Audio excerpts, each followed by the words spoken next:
qualify really as a good pitcher, you're so close to being an excellent pitcher. You do a lot of things well. One of the things that, you know, first of all, you look like a pitcher.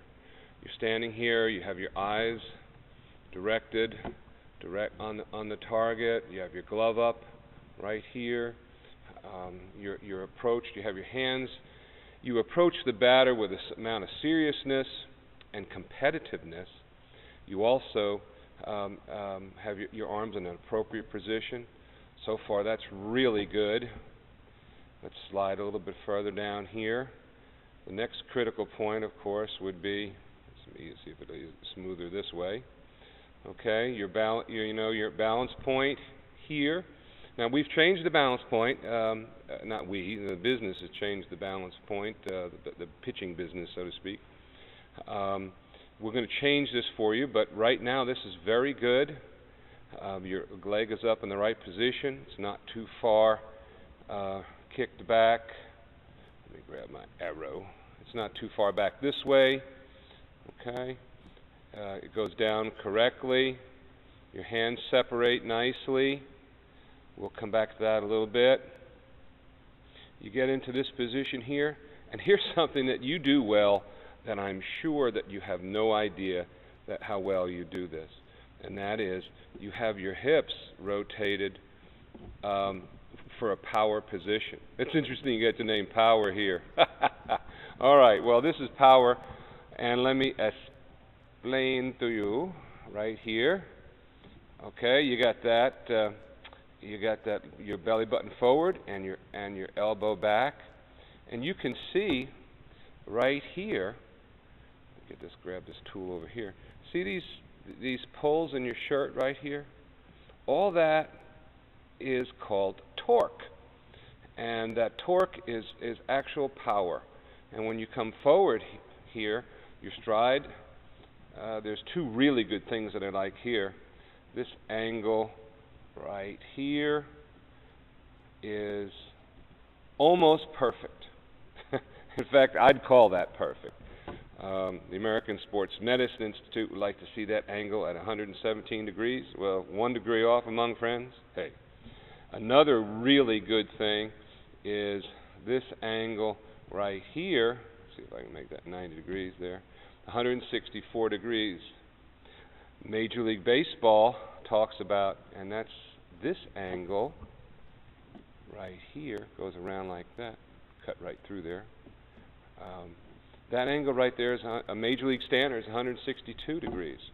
So, you know, you have some really solid basic fundamentals so far. You're still looking at the plate, your extension to the plate. Actually, this is where it kind of falls apart for you, and I will show you in just a second. But let me also talk about this angle right here. Now, really good pitchers that have control, they maintain that angle. This angle doesn't get up like this or drop like this or go like that while the ball's in their hand. It's really a solid foundation. Pitching is very much a pendulum. Not a pendulum. What am I talking about here? It is a seesaw with a fulcrum. One end goes down while one end goes up.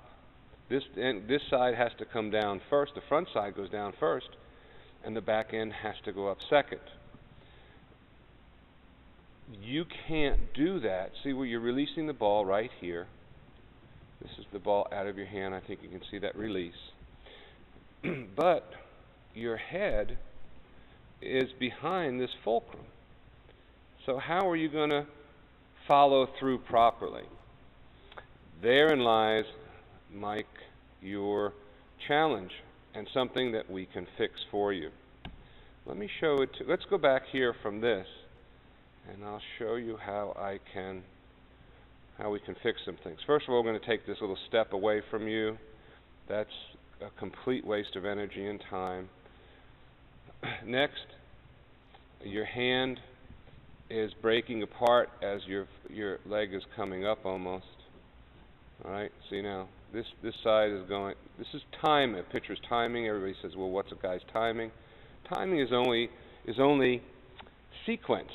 Sequence like 1, 2, 3, 4. Well, right here you're going 1, 3, 2. And your hands break while your leg's still going up. And you kind of post there with no motion. We're going to fix that. Next, let's see how we go here. Little bit stepping out to the side, like this foot comes out here a little bit. In order to throw straight, you got to step straight. Not much, something easily done. In fact, I think some of these things are going to be easy for you to do. But let's take a look at the back side, and you will see where we're going to focus our time together. First of all, you're pitching from the stretch here. Actually, I don't want to. I'm going to pull up another.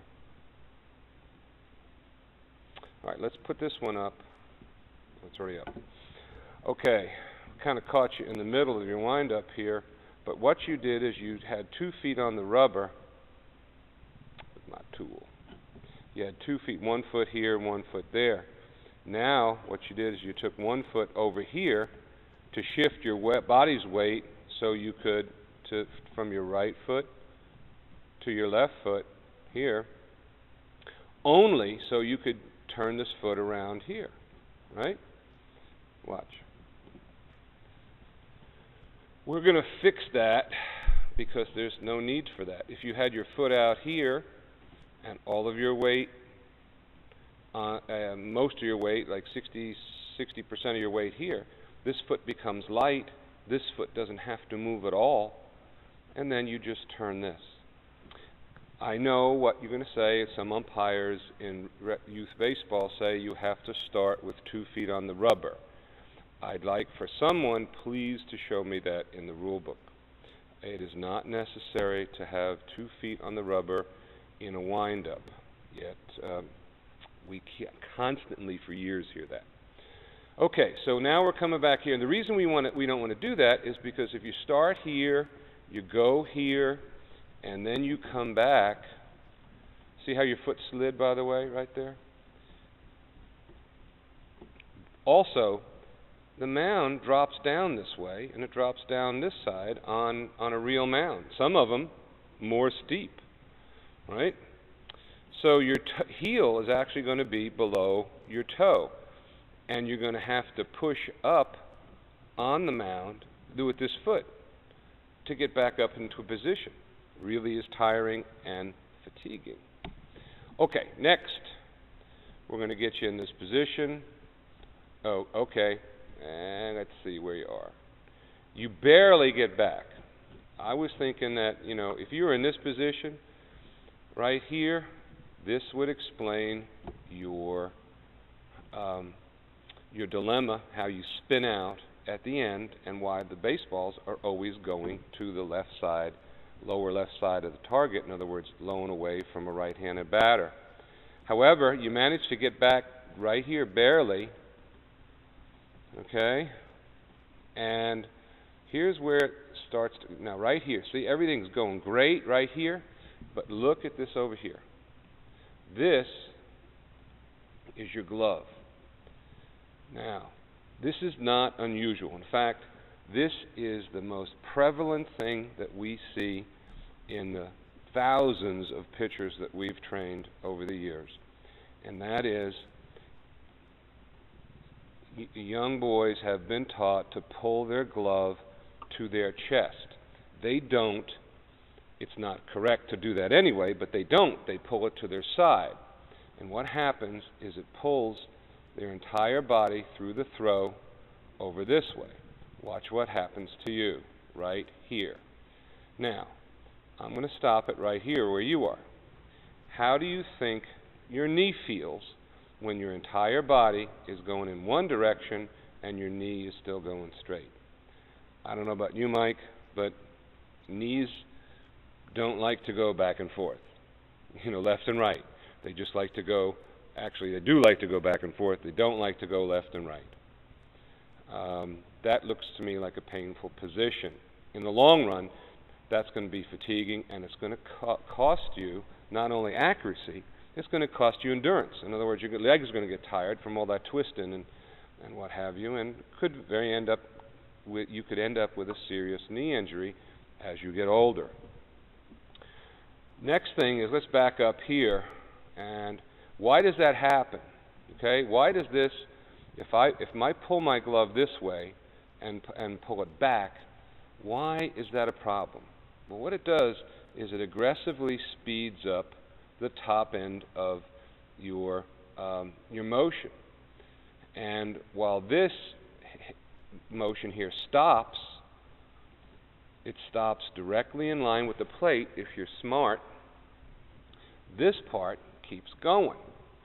And you have so much force, centrifugal force, circular force, that it just keeps pulling your body around the side. Okay? Now look at where this ball went. Can you see where that ball went? Low and outside. Just as I predicted. All right. Let's see what else we can find here. That's going to be of help to you from this shot. You ever heard of a sidearm pitcher? Did you think you were a sidearm pitcher? Looks like to me you're a little bit low. But you know why? Not many people do.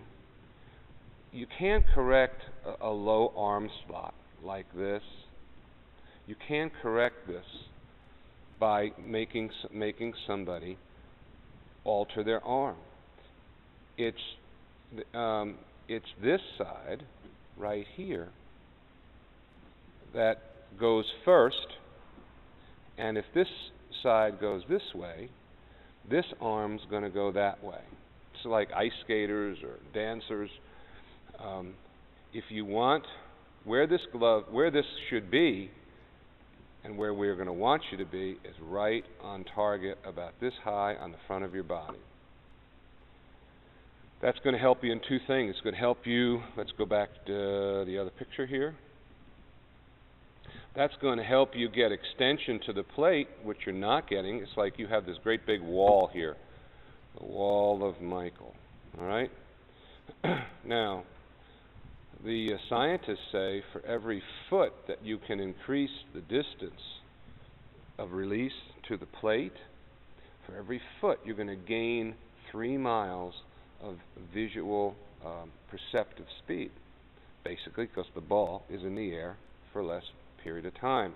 The batter can't see it, so he has to wait later, and he has to correct for it.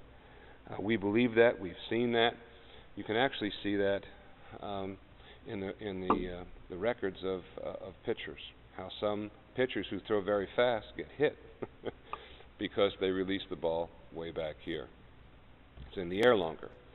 So what that's going to do is going to help you come down on this side, and go up on that side. Okay? And that's what we need to be. That's where we're going. That's where we're going to focus our time. All righty?